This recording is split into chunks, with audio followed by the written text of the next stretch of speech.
Recently I've watched a few interesting videos about Canadian geography, and today I think I'm going to be watching another one. This is called America's Small Town in Canada. So interested to learn about this town, how it works, where it is. Tell me what you think about it, tell me what you know about it. Let's have a look. And if you have any other interesting videos about Canadian geography, please tell me in the comments and I'll try and get to them soon as well. Thanks. The sound of distant deer hunters is about all you'll hear along this remote tree-lined corridor, a stretch of the longest land border between two countries. On one side, Canada. On the other, the U.S.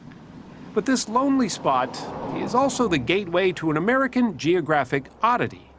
The Northwest Angle and Islands, that's quite an interesting name as well. Love the signage as well. Minnesota's Northwest Angle. Most people up here are adventurous or crazy or both.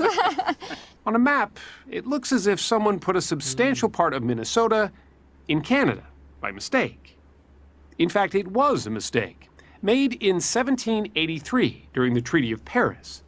The border, being drawn between the U.S. and then Britain, was supposed to cut through Lake of the Woods at a northwest angle, hence the name.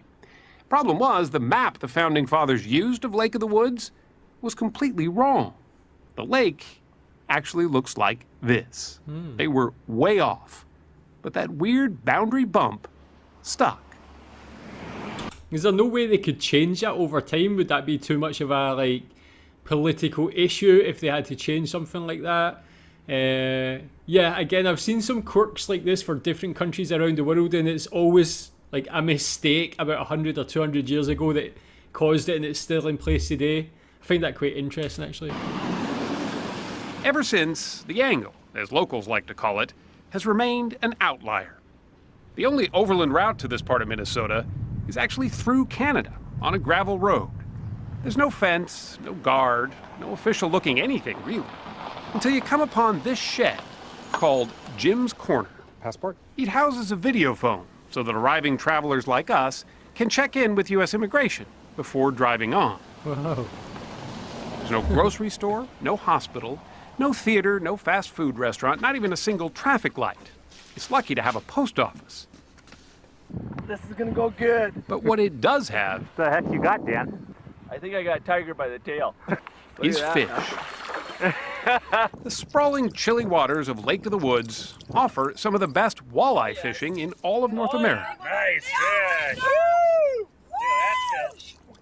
Most come here to put a hook in the water and then go home. But there's about 60 or so hardy Minnesotans who live in the angle year-round, many of whom run fishing lodges, like Jason and Lisa Goulet. It takes a unique blend of personality traits to really make a go of this. Making a go of it here usually means leaving here. Even the most mundane tasks involve a certain amount of shuttle diplomacy. Grocery shopping is once a week, and that's an hour and 15 minutes one way. First, residents have to notify Canadian authorities that they're about to cross the border. I'm at Jim's Corner and I'm heading into the world border. Then, it's a 60-mile or so trek through Canada back to the U.S. boundary line to cross back into Minnesota and the nearest town. It's pretty much takes up your day. I mean, I realize it's only a 150-mile round trip or whatever, but with all your stops, I mean, it's 5-6 hours every time.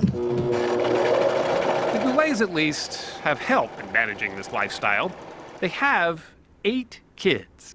Yes, 8. Hope The the girls, hospital's all near 7 them of as well. them, help out their mom making custom quilts. All right, bud, you can take over on these if you want. While Jack, their only boy, helps his dad with the ice fishing shacks. The Goulets' brood make up about a third of the student body at the Angle's tiny one-room schoolhouse, Minnesota's last. Wow, good. You're picking these up. Linda Lemie has been teaching here for 30 years, even teaching her own children, whom she raised in the Angle too.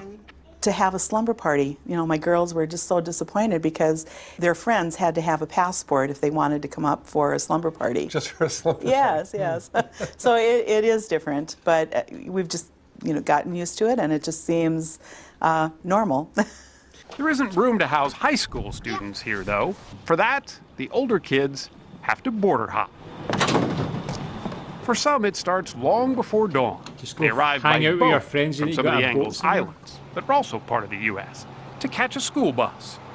A few stops later, the driver finds himself at that roadside video phone, Hello, I'm calling from Jim's Corner. reporting the names of every student on the bus, Carlson, Megan.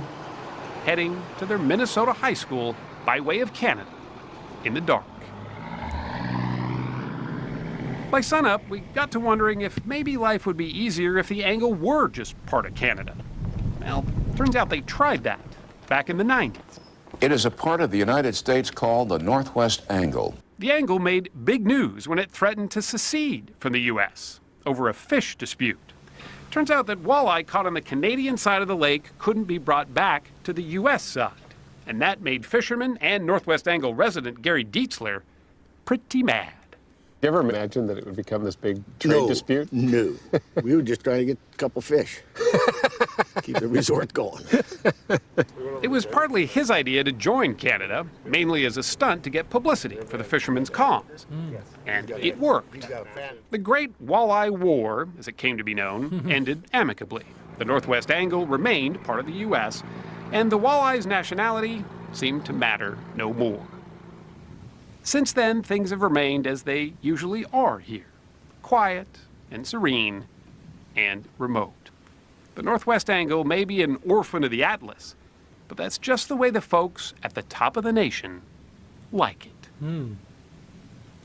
That's really interesting. Yeah, like, it's pretty cool. I've learned about the remoteness of the very northern parts of Canada and how difficult it is to live there. But you wouldn't imagine just living so close to the border of Canada and America would have any sort of difficulty, but that is seems quite challenging, but it seems like the people who live there actually really enjoy it. Again, just so unique, just that small community, what they need to go through just to go to high school, even just having that one room primary school, or what would you call it in America or Canada, the lower school before high school. I like the simplicity of the names, Jim's Corner, even the name of the place, Angle, Lake of the Woods, very literal names and stuff like that. It's pretty cool as well. Quirky little place, very quirky story as well. And yeah, just another interesting part of Canadian geography. Is this something that's well known in Canada? Do you know about this place? Even in America as well. This small community, it'd be cool to see it get busier for their fishing and bring some money into them and stuff. That big family as well, 8 children, they don't make it easy for themselves living so remotely to to look after kids and be near hospitals or anything like that, or the food, but obviously it works for them. Really cool. America's a small town in Canada. Tell me what you think about it. Thanks.